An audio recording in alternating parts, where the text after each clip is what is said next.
All right, Bill, thank you. And as we head into Memorial Day weekend, we're learning the massive ground beef recall has now spread to grocery stores, some right here in West Michigan.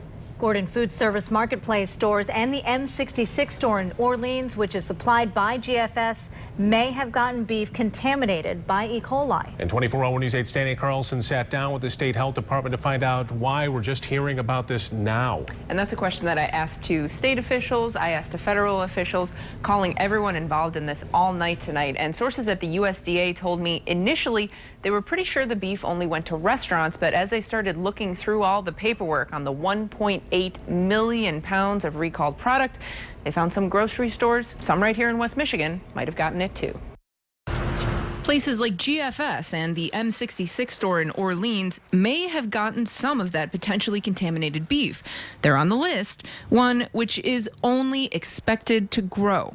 A rep from GFS told 24-hour News 8 in a statement today that upon learning of the recall, GFS Marketplace implemented standard recall procedures, which includes urgent notification to the stores with instructions to dispose of all recalled product and to display a recall notice. There's going to be bound to be people out there who say, it seems like it's taking so long from when people first got sick to the public hearing about it.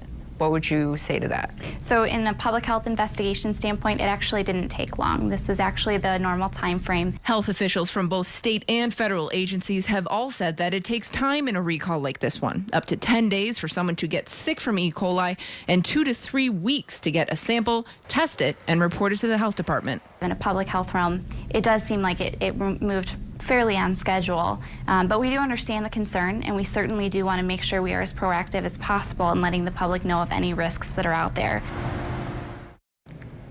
Now, the list of stores affected is expected to be updated tomorrow as they continue going through all of the paperwork associated with this recall.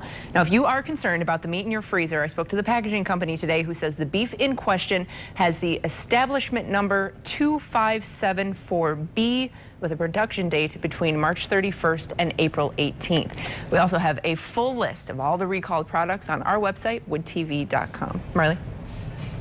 Well, how do you know if your hamburger is cooked well enough? Chef Tommy Fitzgerald from Cafe Stella will join 24-hour News 8 live on Daybreak to show us how to make sure you're grilling safely. You can catch that in the 6:30 half hour tomorrow morning.